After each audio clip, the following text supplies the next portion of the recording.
Je m'appelle Nisrine Sefar, je suis une artiste plasticienne franco-marocaine. J'ai commencé à travailler sur l'empreinte du sol à partir de l'année 2010, à partir du printemps arabe, sur des lieux là où il y a eu la guerre civile ou la révolution, des lieux qui sont témoins de l'histoire.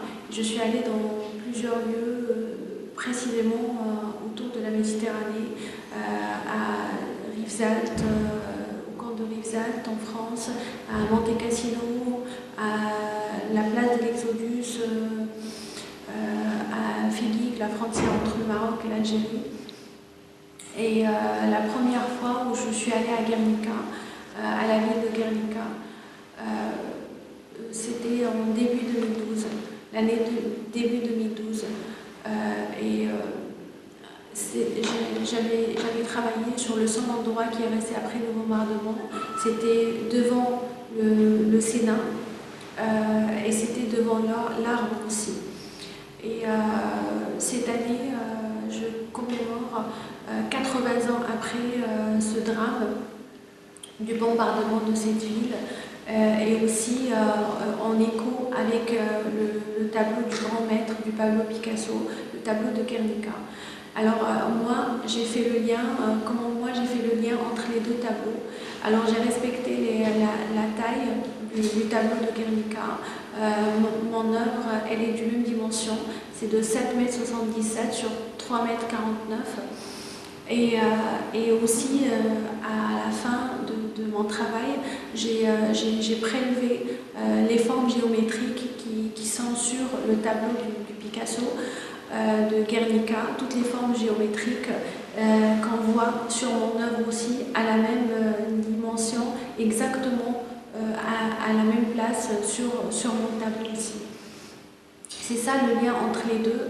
La forme géométrique, je travaille sur des formes comme ça depuis très très longtemps, depuis plusieurs années, sur des formes qui sont molles et instables, parce que ma peinture, c'est une peinture fluide et pas du tout géométrique. Et après, je viens pour installer des formes qui viennent s'imposer pour avoir quelque chose d'architectural et hyper droite.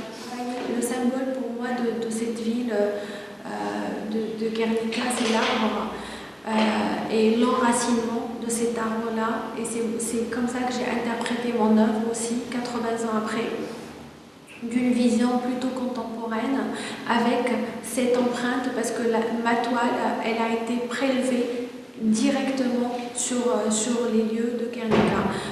C'est une toile qui est née à Guernica même. Et comme Georges Didier Obermann, il parle de ressemblance par contact, ben je fais pareil, je mets ma toile sur le sol et j'essaye de rassembler systématiquement toutes les formes qui sont sur le sol, qui vont superposer sur ma toile directement. Et après, j'ai travaillé mon œuvre avec des outils que j'ai produits moi-même.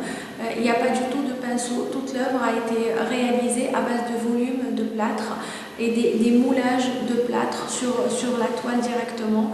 Je moulais des formes comme des réserves sur la toile. Et ce qui donnait la peinture, c'est des peintures qui sont hyper fluides et à base de pigments et à base de grillage aussi. Et c'est avec ça que j'ai fait à chaque fois une couche différente, d'une couleur différente, et chaque couleur est symbolique par rapport à cette ville de Guernica. Comme le jaune moutarde par rapport au gaz moutarde, comme le noir qui est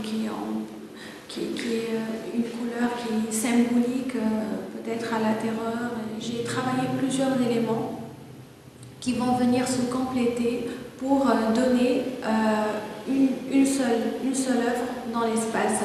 Comme ces dessins par exemple, tous les dessins qu'on voit sur les tables, ils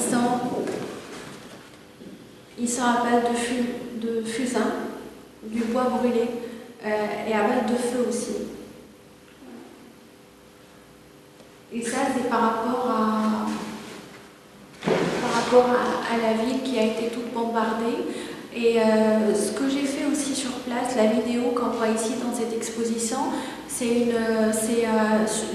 par rapport aux arbres que j'ai plâtrés autour de la ville de Guernica. Alors je suis allée un peu partout et j'ai plâtré comme un bandage de tous ces arbres-là qui sont symboliquement avec le symbole aussi de la ville de Guernica et avec cet enracinement de cet arbre qui est phénoménal.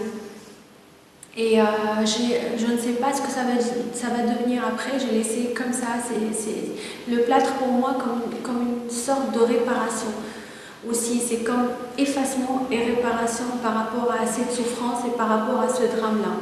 Et j'ai laissé ces plâtres comme ça, peut-être dans 2 ans, 3 ans, il y a la nature qui va venir, qui va prendre de l'ampleur et qui va habiller ces plâtres.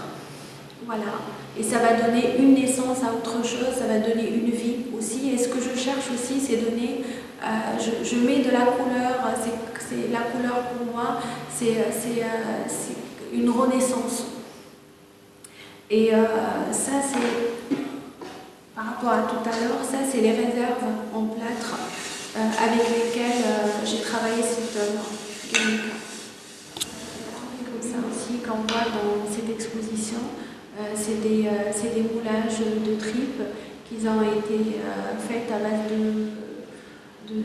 ou de moulage d'intestin d'animaux. Voilà, comme ce qu'on voit ici, par exemple. Il y en a plusieurs dans cette exposition. Et aussi, il y a des photos aussi, là où je faisais baigner des tripes dans des pigments. Et ça fait aussi, ça pourrait ressembler à du corail ou quelque chose de beau, mais finalement, vraiment, c'est quelque chose d'intriguant. On ne sait pas quoi, on ne sait pas comment ça a été fait, mais c'est des moulages comme quelque chose de vivant.